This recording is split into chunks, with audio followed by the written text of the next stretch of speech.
Everybody, welcome to the Compliance Guy podcast. We are live streaming here on LinkedIn, Facebook, Twitch, Stitch, TikTok, Yo-Yo. I don't know. I'm just making up names of platforms we're not now. on TikTok. But anyways, no, we are not on TikTok. All right, so hey, welcome to the program. Thank you all for tuning in, logging on, and hanging out with me and my all-star crew today. I know I didn't give a whole lot away in the post this morning about what we were going to be talking about today, but I think we're going to talk about physicians and their infinite wisdom. And now I love physicians. I love all the physicians that I get an opportunity to work with, but I think we would all agree at times we are often mesmerized by some of the things that they ask us or they tell us that they are going to do. So again, I'm going to take just a couple seconds to, again, brag about the fact that I am once again a grandpa. This is number 6. A beautiful, young, healthy boy named Clancy Jones. We call him Jonesy. Was born. I forget what day. But anyways, he's here, and we're loving it. And I'm just grateful that when I heard he was a screamer, he is staying with my son and daughter-in-law. So with that said, I'd like to go ahead and welcome some of my favorite folks to the program: Christine Hall, Terry Fletcher, Scott Kraft, Paul Spencer, and Stephanie Allard, who is with us in voice and spirit today. So welcome, everybody. Good to see y'all. I hope you had a wonderful weekend. What say you? Hey, Sean. It was a short weekend. Your glasses look like you're about ready to swim. Are those your new swimming goggles, or what are those? Sorry, Christine, how are you today? We told them to go with those. We like them. I'm doing great, Sean. Thanks for asking. It was a short weekend, uneventful, the best kind, right? Absolutely. I also had a lovely weekend. Just binge watching movies and running and things of that nature. All right, fine. Oh, I love the other ones. Goggles. I was just wondering where you got them. I wanted a pair. Yeah. Welcome back, Mr. Kent. Those are my reading glasses, but I figured, I had 2 pairs, one that says I'm serious and the other one that says you're underwater. I'm here to party. Perfect. Okay, go. I'm underwater. All right. So the abuse has started, as it is always expected from this group. And with that said, let's go ahead and jump in, because I know we have a lot of folks that are waiting to hear what's been going on to these topics first. So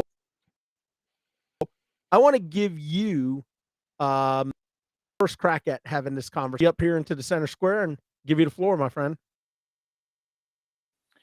Okay, well, hello, listeners and watchers and everyone out there. I'm actually excited to bring this to the panel today, and I got permission from one of our loyal followers, Pam Venterbilt. So, Pam, I see you're on today. Thank you. One of the things that was put out there was, now that we know the end of PHE is coming, the public health emergency, she had a provider who'll be nameless, but was asking if he could do all of his initial visits by telehealth and then all the follow-up visits in person. And so just to establish care. And that, to me, not only seemed a little suspect, but you're going to have all kinds of payer issues, because I've noticed that several payers, commercial side, have already come back and rolled back the allowing for new patients via telehealth. I saw United Healthcare put out a statement. A couple of the Blues put it out.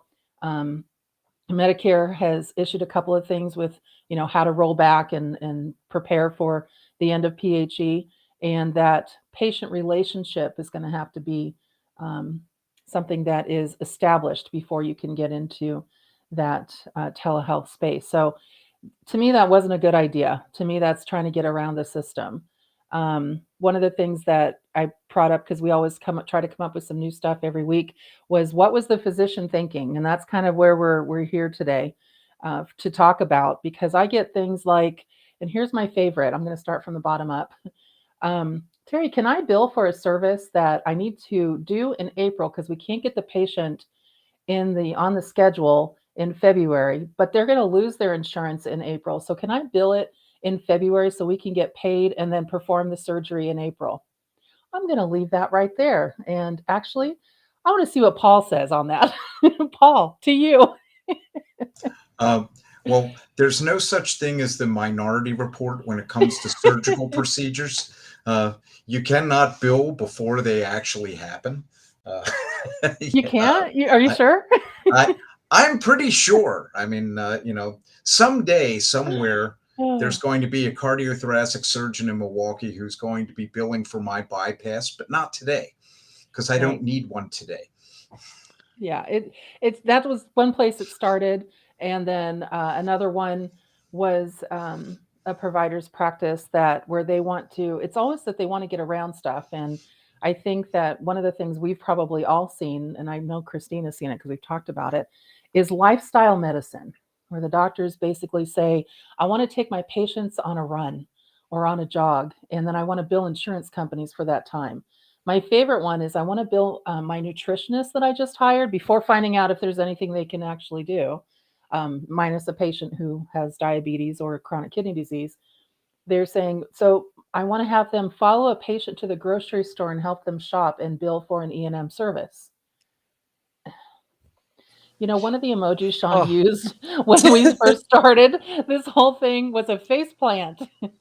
So Christine, feel free. Or Stephanie. Oh my gosh. I have another group right now that, since they're trying to find ways of expanding their E&M visits, allegedly. And so they have started with a new diagnosis called other counseling. And I don't know if everybody knows, I live in South Florida, so we are all sun worshipers. It's a good idea that we get our skin checked by a dermatologist, although I have to be careful with that. It's not one of the preventive services that's recommended by the U.S. Preventive Task Force. And so it's not a covered preventive medicine, just a full body skin exam. So trying to get that either significant separately identifiable visit, they're adding this other counseling where they're telling the patient, you live in South Florida, you should wear sunscreen, and it's a good product to use. So they're using that diagnosis of other counseling to try to support an E&M visit. And I find it just very disheartening that this is not even a good attempt, in my opinion. Yeah, this is, I hate to say this way, but part of me, when you're saying that, is like, so they're doing a full skin exam and they can't find a single thing. I often say to them, well, the patient so doesn't here's what even I would have say. a lesion that they're worried about. But remember, here's what I would say. It's not what your findings are. It's what the intent of the visit is, right? So chief complaint. What?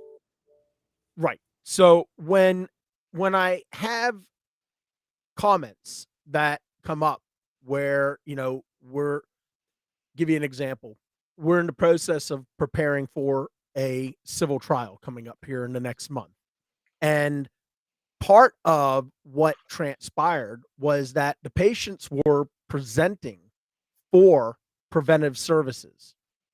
And unfortunately, those preventive services, the majority of them were not, they were preventive. There was no diagnosis that could be carved out to allow them to bill for a significant, separately identifiable E&M service, right?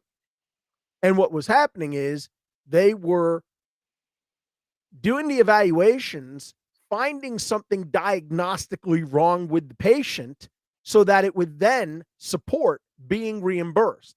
So and I'm surprised that this did not escalate. I really am surprised that this case has not escalated to a criminal case, because if you look at 31 USC or 18 USC 1349. This is conspiracy to commit healthcare fraud. I think that they're lucky that this is going forward as a civil matter. But folks, you have to remember, and I equate this, Scott, to when we're talking about colonoscopies. If the reason for the colonoscopy is a screening, irrespective of what the findings are during that colonoscopy, it is still a screening colonoscopy. And that's the same thing that, I think we have to look at when it comes to preventative services, Well, kind of, Sean. Paul, Kind of. Scott. It's Okay, like Terry, kind of it is. Go ahead, Scott. You can list the screening as a primary diagnosis to trigger benefits, but then if it turns out to be a polyp removal, you have to bill it as the polyp removal and link that diagnosis to that. So they still get the benefit of no copay, but they still would have to pay their deductible because now it is a surgical service. Well, and what I do see with screening colonoscopies sometimes is where the fishing expedition occurs is on that visit that prefaces the colonoscopy that is by Medicare specifically bundled, where so when I had my screening colonoscopy, this group was like, we don't need to see you. Like, you can just come in and we'll do like a 5-minute phone call just to ask you a few questions.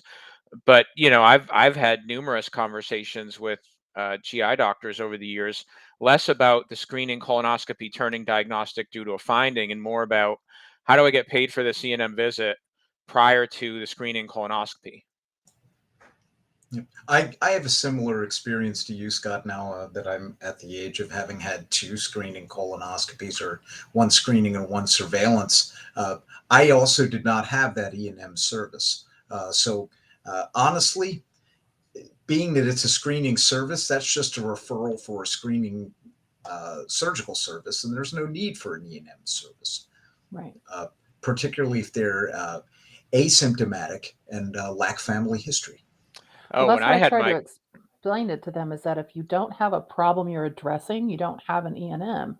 You may have a possibility of a preventative, but preventative to me is head to toe based on age. It's not a one focused area, So I do get that, though, just from a lot of auditing where they're like, where do I get the E&M covered? They said, because a lot of times the primary care doctor doesn't take a full history. And I'm like, well, that's too bad. So that is something you might want to have a questionnaire sent out for all your screening patients. But here's a question that I want to pose here's a question. And I get where you're going with that, Terry. But here's a question that I want to pose to you and to the entire panel. So in the preventative guidelines, right, the 99381 through 99397 series of CPT codes, in there, if I'm not mistaken, it simply states from a history and examination standpoint that it has to be clinically appropriate, right? It's sort of in line with what the E&M guidelines are. And as I've always understood it, and if I'm wrong, please help me on this.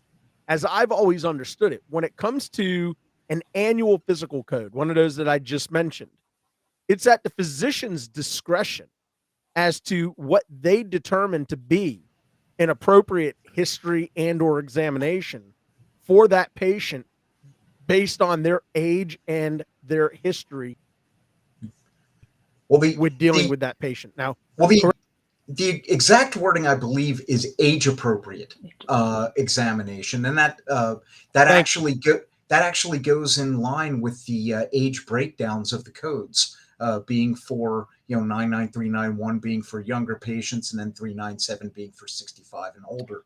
But it depends on the specialty as to what they're going to be looking at under that preventive service, because you remember in certain specialties, and I'm thinking of OBGYN here in particular, there are things that are written down by ACOG that are very specific to, this is what we would expect to see in a preventive exam for a female patient.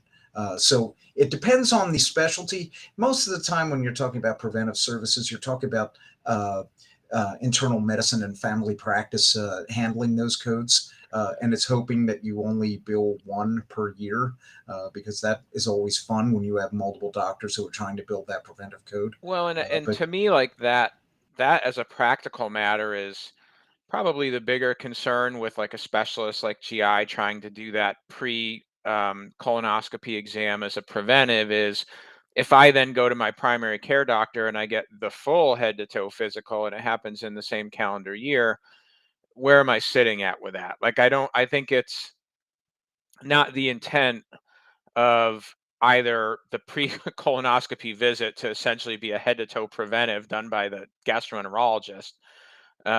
You know, I think there's some like I appreciate the grievance that I commonly hear from these providers about how unusual it is that they're being asked to perform this procedure, having never met the patient face to face. I mean, those are the rules, right? And unfortunately, those are the rules as they are in place. And the question I have for the panel that I see sometimes when we talk about diagnosis fishing is suddenly you've got this patient and we say this is the presenting problem. Patients due for a screening colonoscopy. And now we've uncovered some sort of very minor gastroenterologic situation, right? Like the patient reports having had like a stomach ache 2 months ago, but appears fine today, or something to the effect that, now here's a thing that I'm going to treat and conveniently will now have a billable service. Well, and what happens a lot of times at these meet and greets, and this happens too in pediatrics when there's a meet and greet for a pre-visit before the baby's born, and they want to know if this is the pediatrician they want, is that some of the pediatricians are charging just a cash fee, $200, and saying, "Come in and I'll go over with you, how I treat patients, what our office is like, and things like that." And I was willing to pay it, years and years ago. I think when I did it was about $100. Now it's much more. But the thing with the GI, if we stay on that topic, or even with the OB-GYN, and you guys all brought up great points, is that first of all, the patient does expect no out of pocket with a preventative, because it's Right. something that's usually covered once a year. They would be surprised when there is some out of pocket for them. And with the No Surprise Act, we have to be careful with that. The next thing is that then you also take a benefit away if they already have one scheduled with their primary care doctor. So now you've encroached on a benefit that they already had planned head to toe with that primary care doctor. But to Scott's point, that we usually, I mean, first of all, I would not want a gastroenterologist doing a vaginal exam. That would be a problem. But you do see a lot of the specialists trying to pull some of these um, preventative services in for something that it really isn't defined as that. It's more of a comprehensive, head to toe, age and gender appropriate, type thing going on there. But just to kind of go back to something we were talking about earlier, I know you see Pam's down there, Sean, where she says that her provider wanted to do the patient visit, the new one as self-pay, and then as telehealth, and then all the, it looks like subsequent by telehealth, um, as with established patient visit codes. I just wouldn't go there. It's so Yeah. suspect. I mean, oh my gosh. Yeah, I mean, Here's the thing. Give me 1 second, Scott, and I'll come right to you. Here's the guidance that I give to all of my clients. If you think something sounds sketchy, it probably is, and you should probably avoid it. If you have to run the scenario through your head multiple times to try and find a way to justify it to yourself, it's not good. Stay away from it. Yeah, it's the scratch and sniff test. It's like I tell people all the time, right? There was a great line in a movie called Pure Country, right? And he kind of walks over. George Strait was in this movie, and he walks over to George Strait, the father of the daughter, and he says, "You know that little speck at the top of bird crap? It's still bird crap." Well, that's what I would assess. That's how I would assess this situation, right? If you look at something and you can't legitimately find medical coverage policies, local coverage guidelines, local coverage articles, national coverage, documents. If you can't find something that would be considered a generally accepted standard of medical practice, you are starting to dip your toe into the deep end of the pool. And if you don't have a life preserver and you're not a good swimmer, it's probably not a good idea. Scott, go ahead. What were you going to say? Yeah, so there were a couple of things. I think first of all, your point is a very good one, right? When you're starting to think of all the derivative ways to do something, that's a Can you bad say idea. that again, please? Because I don't hear that enough. Can you please start that over one more time, please? Your idea is a good one. I wanted to isolate it, so in case you need to play it as part of the promotional materials for this, but there's a couple of wrinkles to Pam's question that are interesting to me. First of all, the patients are out of state or out of country, and I saw that in the original question, and so there are implications with respect to the provider's license to practice based on where the patient's physically located. So, before we even get into all this telehealth stuff, there's a question about, well, is this provider licensed to practice in Georgia, South Carolina, Montana, Michigan, Wyoming, Massachusetts, Connecticut, wherever, France, wherever this person may be located. And, the other thing about this provider's idea to me is that the whole notion of telehealth for a new patient visit is really not so much an insurance regulation as it is a state telehealth law related to the provision of telehealth services, typically outside of the PHE. So during the PHE, we had all these exceptions, right? But typically outside of the PHE, the idea behind seeing the person face to face first for telehealth is not to mollify United Healthcare. It's because that's what the state's law dictates should happen. And so if you're then, and that's before we even get into how's the insurance going to view this initial 99214, and they're going to say, well, this is a new patient visit to us because there is no claim activity. I mean, this doesn't pass the sniff test on many levels. Scott, it's funny. I was listening to Sean talk about, I don't encounter very many providers that really think about, am I crossing a line? Am I not crossing a line? Is there a payer policy? Like, I don't ever experience that. I hear, I am the doctor. This is good medicine. This is what I'm doing. I should be paid the highest amount. I'm the authority here. And bear with me when I say that I'm going to say it. I think that this is beyond arrogance at this point. It's entitlement. I'm the doctor and I'm entitled. So they're not thinking of payer policies. They don't think they're doing anything wrong. They don't know. I'm having an argument at this moment with a doctor who has no credentials on his notes. And I said, you should do an attestation with your credentials. And he said, I'm the doctor. I don't need to do that.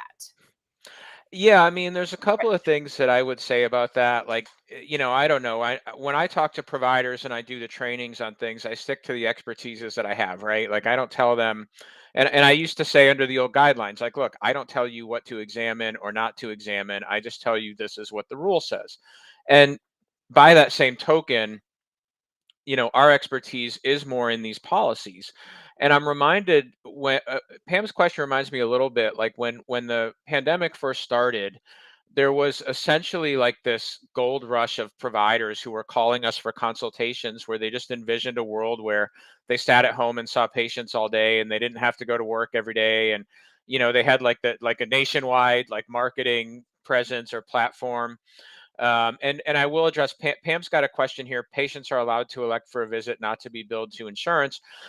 And that is true. My question would be, going back to being suspect in the sniff test is, if I were the patient, how are you convincing me that like what's in it for me to waive my insurance benefits and pay you out of pocket for like this visit that I know is part of my benefits, right? Like, so the whole thing is, yeah, I'll just kind of let it go there. But, yeah, I mean, we had providers calling us and saying, like, I want to be a coast to coast telehealth medicine provider. And, and what that means is now with the PHE ending, you will have to be credentialed in all states that you wish to engage in. So I want to address this comment real quick. But here's the deal. Patients can ask for a visit not to be billed to the insurance. The problem that they run into and the problem that you run into as a provider's office is if you violate your participation agreement with the insurance company, they have the right to terminate your benefits as a beneficiary, and they also have the right to investigate and or potentially terminate you from participation on the panel as a provider. Remember, with Medicare, if you're going to bill patients outside of their Medicare coverage, you're going to have to opt out of Medicare.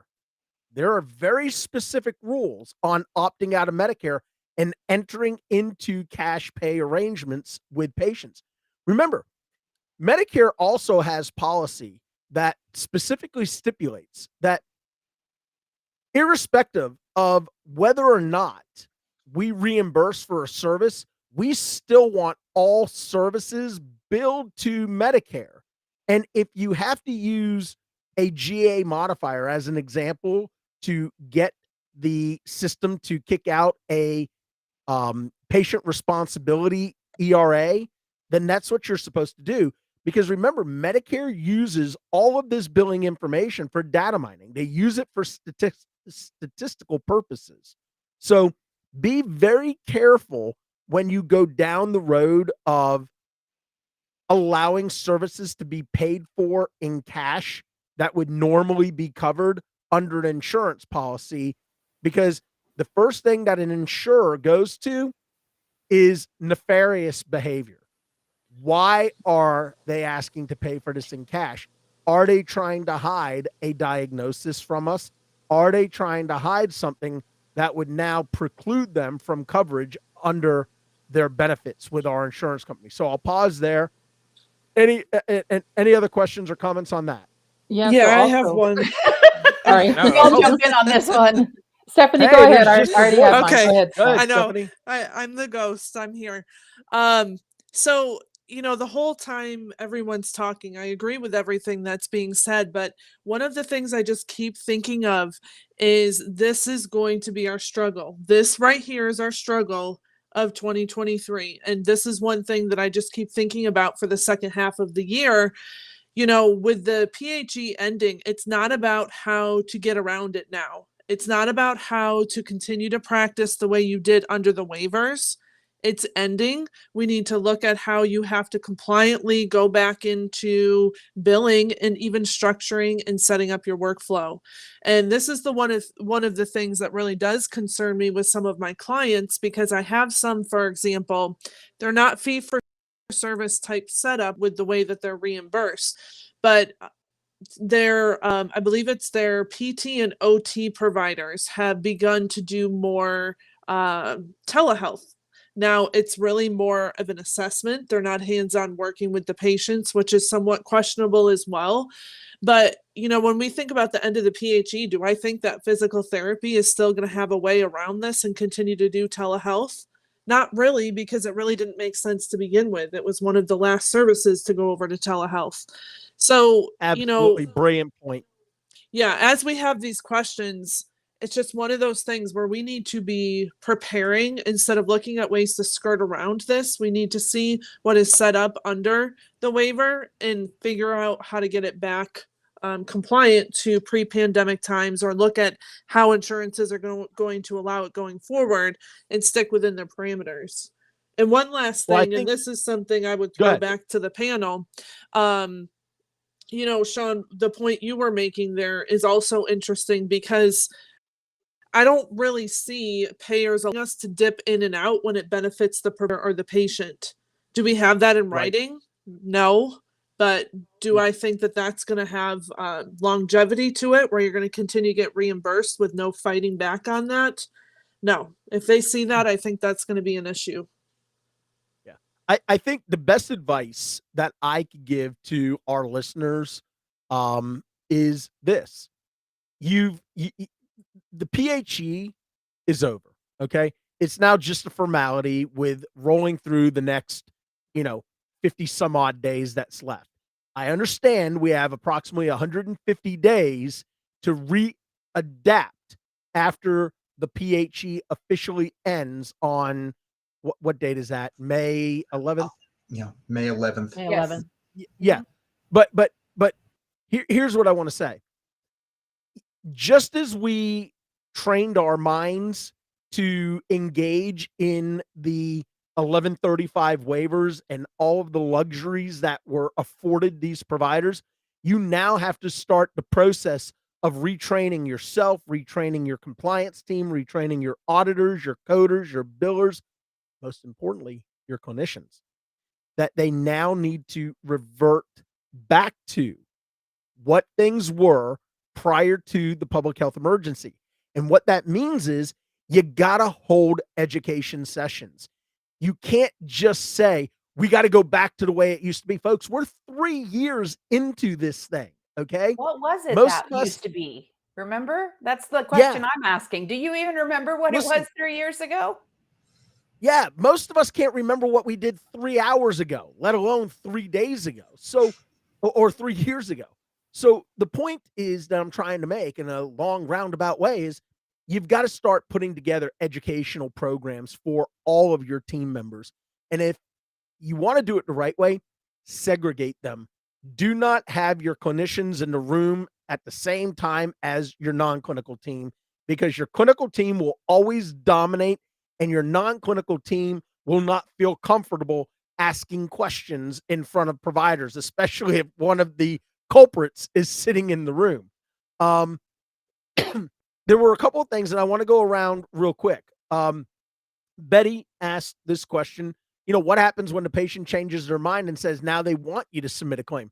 Well, we should have been submitting a claim all along because we have an obligation to comply with our participation agreements. The other question becomes, how far after the visit is the patient actually asking us to do it? Because now you could be running up against timely filing for your commercial payers. Medicare, Medicaid, not such a big deal, but we're still in violation if we don't bill for services that would legitimately be covered, but for some reason the patient doesn't want, the claim submitted. Um, you know, there's another question here, and this may be too long. I don't know if the whole question will show up.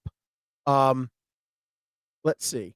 If the patient insists on not submitting a claim to their insurance, do they sign a form stating they chose to pay out of pocket, or are the services billed to their insurance anyways? So my listen, you could have patients sign whatever it is that you want. At the end of the day, the commercial insurance companies and the government are going to come back to you and say, doesn't matter what the patient asked you to do. It's what's in your contract that you're bound to, your participation agreement. So be very careful on what it is that you are agreeing to do under the table or outside of the norms, because these are the things where you think you're helping the patient, you're actually potentially creating a high risk, liability situation for your organization. So the one Paul, I thing think you were getting ready. Go ahead, Scott.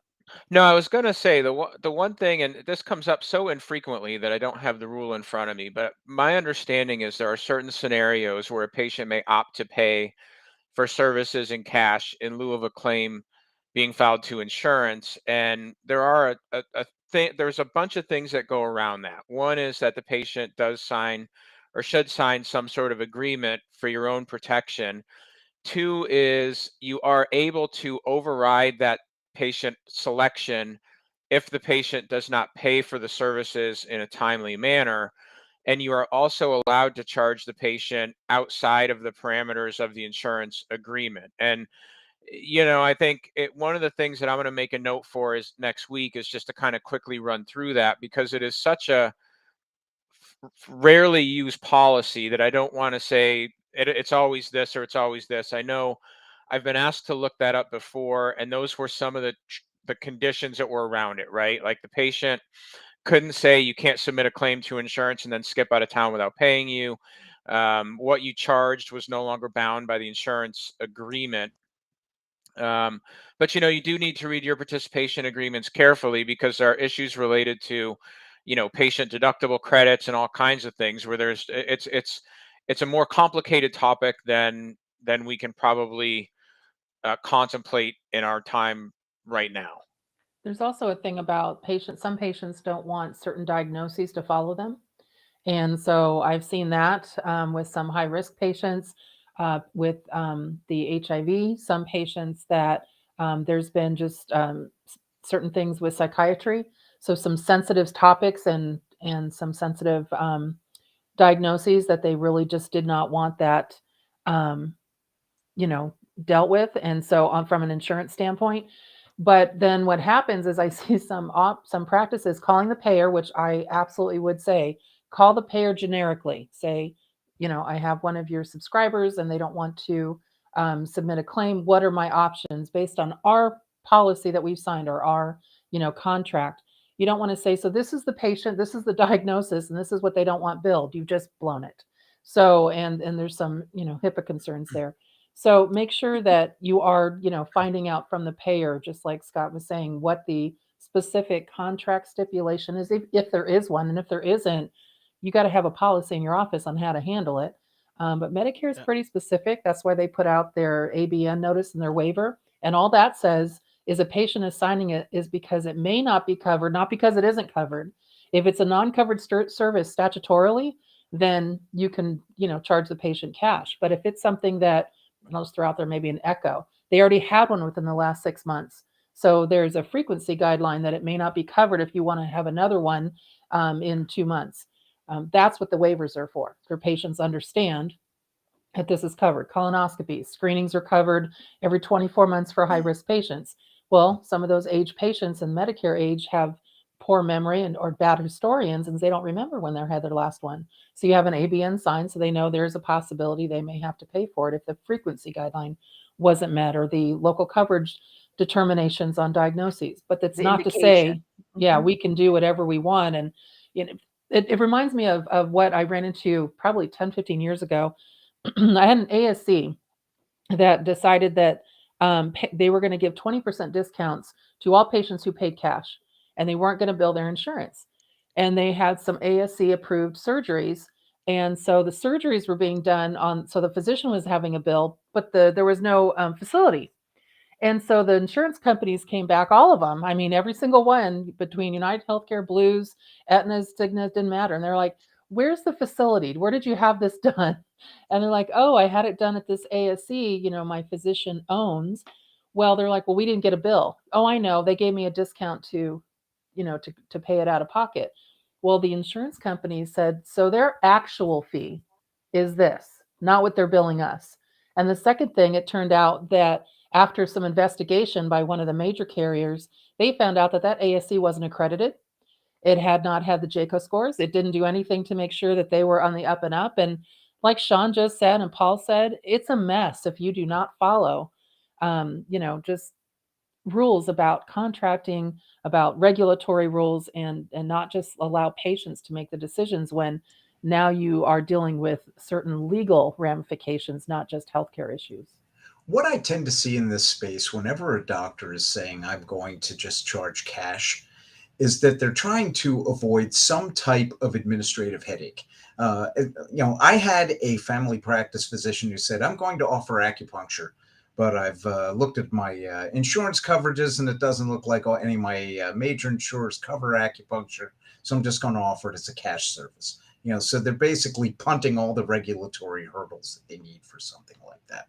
Whenever they're trying to do that, they're trying to just avoid administrative headaches that come from adding a new service to your practice and then trying to get it billed. I mean, Sean and I have had 2 cases recently where physicians are paying for all of this, or they're charging for all of this autonomic testing and crazy types of large scale testing from a physician based on the assumption that that a covered chronic condition is going to cover it. Well, where's the medical necessity in that? I mean, it's a little bit nuts. It's not the Wild West. It's not. That's a great way to put it. Sean, can you speak to what Pam put up there? Because I think there's more to it than Yeah. just So that they can. and Pam's going down the right road, right? So when you're talking about 42 USC, you're talking about the United States Code. And what Pam is talking about is 17935. And this section actually talks about restrictions on certain disclosures and sales of health information. It takes into consideration accounting of certain protected health information disclosures, access to certain information in an electronic format. So in clear legal speak, this is how they set it out. In the case that an individual requests under paragraph A, section 1 IA of section 164.522 of Title 45 Code of Federal Regulations, that a covered entity restrict the disclosure of protected health information of the individual, notwithstanding paragraph A1, 2 of such section, the covered entity must comply with the requested restriction if, except as otherwise required by law, the disclosure is to a health plan for purposes of carrying out payment or healthcare operations and is not for purposes of carrying out treatment. See, That's huge. That's you huge. have to look, you have to look at the entire section of the law, right? Because and Pam, you're going in the right direction. I understand, as soon as I saw you start to post about the high tech rule, I knew where you were going with that. And again, you have the ability to restrict, or a patient has the ability to restrict a disclosure that's required by law to a health plan for purposes of carrying out payment and other healthcare operations. Now, remember, when you start thinking about TPO, the T stands for treatment. And to have a patient restrict you from sharing information with an insurance company where you are carrying out treatment, that is not a permitted exclusion. So what I will do is I will post this right here for anyone. And then the other exception to that is the protected health information pertains solely to a healthcare item or service for which the healthcare provider involved has been paid out of pocket in full. So there's two disclosures that have been made here, and I'll go ahead and get those into the description later. All right. Great dialogue. Thank you so much, Pam, because I love when people get us thinking about this stuff. All right. Terry, you brought up something earlier prior to the show starting, and I started chuckling about these. One of these was for a practice wanting to offer free colonoscopy screenings on Saturdays, but only if the patients don't have insurance. And the other one was Yeah. that the physician doesn't want to bill the patient's insurance for surgery that they're going to have in 2 weeks since he diagnosed it while they had coverage, but their coverage ends in a month. So can he bill it and then just credit the account to apply later? I want to talk about that 1 second because I want to talk about what's referred to as a reverse false claim. Okay. So let me talk Go first ahead. about the colonoscopy thing. So how this even came up is that and I'm telling you guys, if you're my girlfriend and this is not, if you're in my group of girlfriends, this is not a party to me. There was a group of girls, ladies that went, then they were over 50. So I guess we're not girls anymore. I was trying. But a group of women that basically said, for the 50th birthday of one of their friends, they were all going to have colonoscopies. And they went to this, I know, in a limo. They were even going to take themselves to this office. It gets better. We So are there not was going about- with them, Terry, Yeah, on no, that I'm not. party. No, I'm no, just- no, no, Stephanie, no. we're not going. None of us are going on that Yeah, trip. this is not my idea of a party. But okay, I saw the concept and I was like, all right, they're trying to be, whatever, conscious. Yeah, you do that on your own time. So anyway, they went to this practice to see if they could get a discount. Well, then they decided, the practice is like, oh, we'll open it up for patients who don't have insurance, and we'll do it on a Saturday morning between, these 4 hours. And but anybody who has insurance, we're going to charge. I'm like, oh no. Paul's laughing his butt off on here. So here's the problem, and it was not comical, but it was insightful to me. How about that? For the payer that came back in a couple of the things that they were talking about, because I did some research on it. And the payer said if it's during normal business hours and you don't offer it for free for anybody that during normal business hours, then you're in violation of your contract.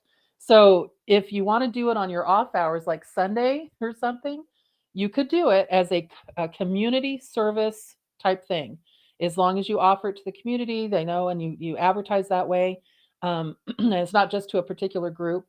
But it was interesting that they were trying to do this as, a real positive thing for the community, but the payers were like, "Hold on. Payers want the discount too." So they want to get the discount just as much as a cash patient. So if you're going to offer it, you have to do it on hours that are not normal business hours, where you don't have patients under insurance plans who are being charged for the like service. And now, as I'm helping with some contracting and doing some credentialing, which I'm not credentialing, contracting, I have to clarify that. Um, I'm starting to see that that is definitely within the contracts. And so it's crazy what they're putting in contracts now. But that was probably the most amusing one I've seen ever. But Sean, before you get into the one about trying to get paid and save for a rainy day, because Yep. people did that with some of the PPP stuff and provider relief funding, they still have it sitting there. Yep. Something that we did last week, I just wanted to bring it up. I forgot. I didn't want to forget. So you know how you and Paul were talking about you can infer from the note, sort of. I mean, well, we had Yeah, sort of, kind of yeah, in a well, I roundabout had a way. couple people contact me and say, "So Sean said," and I'm like, "I love those. What did Sean say?"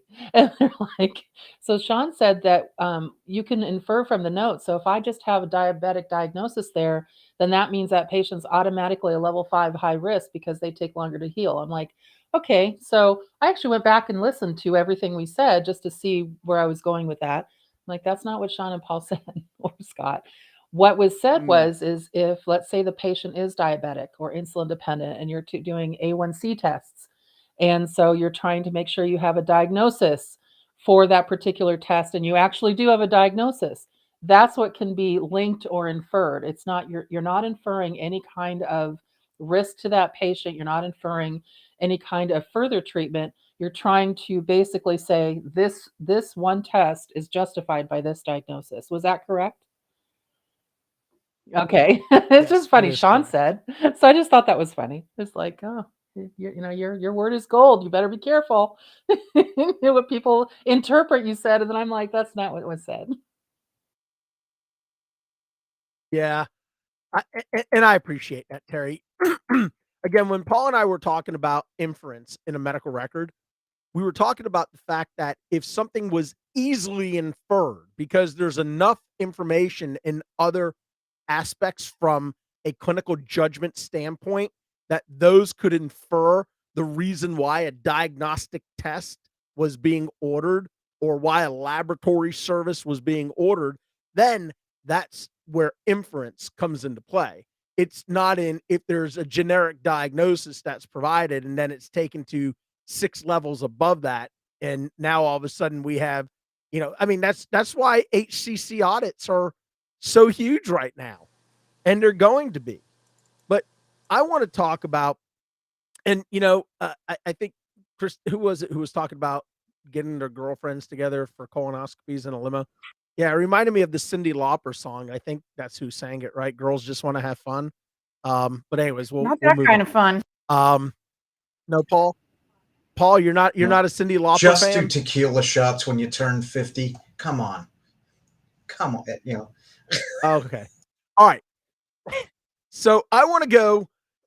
I want to go to a very important topic, and I love when we get to throw some humor in here. But I want to talk about something called a reverse false claim, because I don't think a lot of folks understand. Everybody talks about the False Claims Act, but you don't hear a lot of folks talking about the reverse false claims. And you got to remember that we exist in what's referred to as a pay and chase system, right? The payers pay us, and then they chase us later on down the road, 6 months, a year, 5 years, 10 years down the road, they chase us for the money. Now, if we know that we submitted a claim, and at the time of the claim submission, we were in a place where we knew or should have known that there was likelihood that the falsity of the claim could be challenged, Then we have to worry about what's referred to as a reverse false claims violation. So what you have to think about is the core principle of reverse false claims is that the wrongdoer, him or herself, has prevented the government from collecting what is owed them, right? It's the easiest way to think about it. A reverse false claim, basically in healthcare, means that you are preventing the government from collecting what it is owed. In the cases of healthcare, what is it that the government's owed? A refund. They are due a refund of overpayments for services that you were not entitled to receive remuneration for. So, a common example, um, you know, um, that I run into is when a provider calls me or an attorney calls me and says, "Hey, Sean, listen, here's the deal, right? We have received, or my client has received some remunerations, right? They submitted claims, they were processed, they were adjudicated, and they received the remunerations for that. My client would like to know if they could just take that money and put it into another account and hold on to it for, when the insurance company reaches out and says, hey, you were overpaid and we'd like our money back. No, you can't do that. That is why there are two things. Under the Affordable Care Act, you have the voluntary refund. This is the Medicare disclosure refund or self-disclosure refund, which means you are voluntarily disclosing to the Centers for Medicare and Medicaid Services that you have received monies for which you are not entitled to.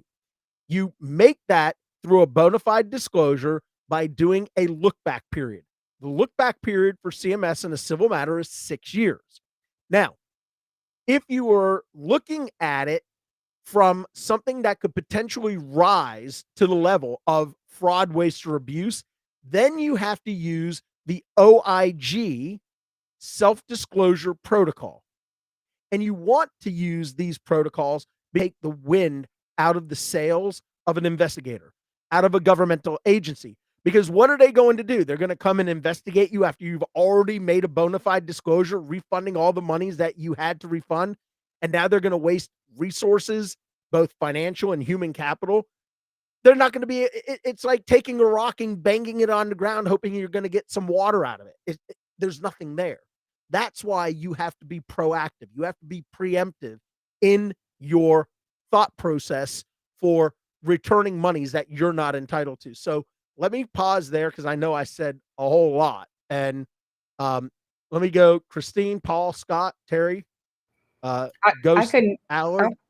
I couldn't agree more, Sean. And recently I had an audit that came through, and there were a lot of, more than a lot of errors. Like they were billing for non-credentialed people under somebody else. And when we brought this to their attention, well, what do we do? And I said, well, you really need to do an overpayment. That money doesn't belong to you. You weren't entitled to it.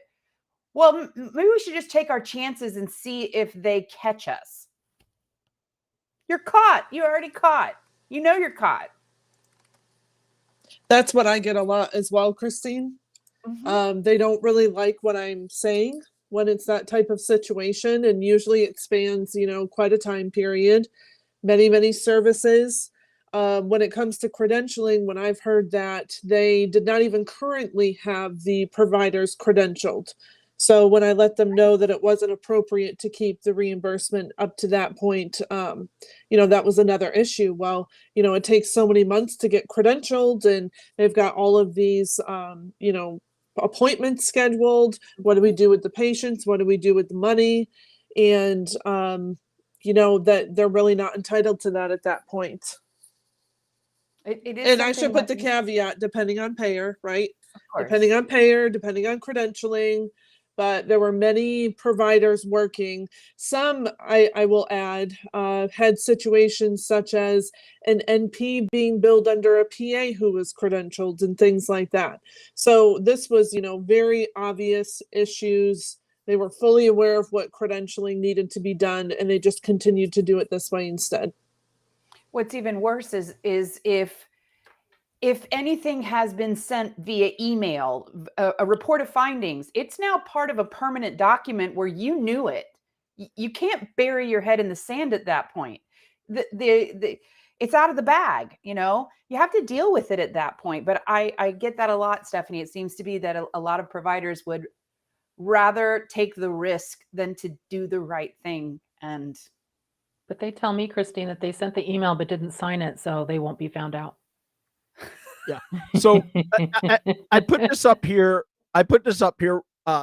Barbara Kabuzzi, I've known Barbara for, good Lord, pretty much since I've been in healthcare. Barbara's too. 100% spot on. Yep, she's 100% spot on. Let's just clarify it, okay? So from the date of identification of a potential problem, you have 6 months under the Affordable Care Act to conduct your investigation. Once you confirm the overpayment, that is when the 60-day clock begins to be able to refund the money. So you have a total of 8 months between conducting your investigation and then issuing your refund. So great point, Barbara. Nice to have you with us today. All right. I think one thing, Sean, to wrap it up is basically when your providers have a bright idea, you need to start doing some due diligence and say, hold on a minute, because I know that there's a lot of physicians who come back after doing a surgery one day and they were with their buddies or, and I'm saying this not in a non-gender way, so it could be female or male physicians, that basically they're with their buddies in the OR or at the hospital or even in the break room. And somebody says, look what I'm billing. You should do that too. And then they come back and start doing it without doing any kind of research to find out if it's okay to do that.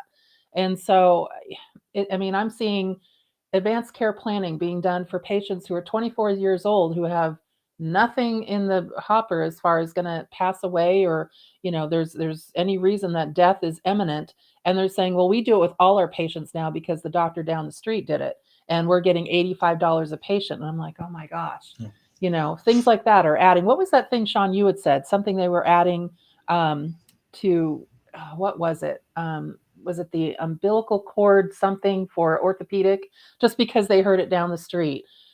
Barbara, locker room coding. It totally is. It's something they hear somewhere and they're just like, hey, let's do this. And you're talking about the amniotic. Yeah, you're talking about the amniotic. I have a client who just asked me how to do that.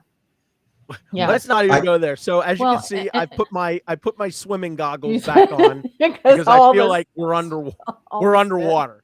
Go ahead, Paul. You had something that you wanted to say, and we'll start wrapping this thing up. I've said this before. The well-informed colleague is the biggest, sometimes the biggest enemy of us teaching compliance to a physician. It's like, well, I have a colleague in state X who's performing this service, and they're getting paid for it. It's like, well, that's great for your colleague in state X, but you are not him and you are not there. So you need to stop that, so. Absolutely. All right. Well, I think that's going to take us right to the edge of our time here this week on the Compliance Guy Coding and Compliance Roundtable. As always, I'm so grateful to Terry Fletcher, Paul Spencer, Stephanie Aller, Christine Hall, and Scott Kraft for taking time out of their busy schedules to hang out with me. And to each and every single one of you that logs in, tunes in, and hangs out with us each and every single week, thank you all so much. We thoroughly enjoy being here. We love the fact that you all are so engaged with us. You ask and so many great questions. You put up such great information for us to expand upon. As always, great show, y'all. We're going to be back, Terry and I, tomorrow with our hashtag Terry Tuesday episode, and we're talking about time-based services. I think it's going to be a pretty fascinating one, and we'll get that one posted for y'all sometime tomorrow. So until then, remember, be good to yourself, but more importantly, y'all be good to each other.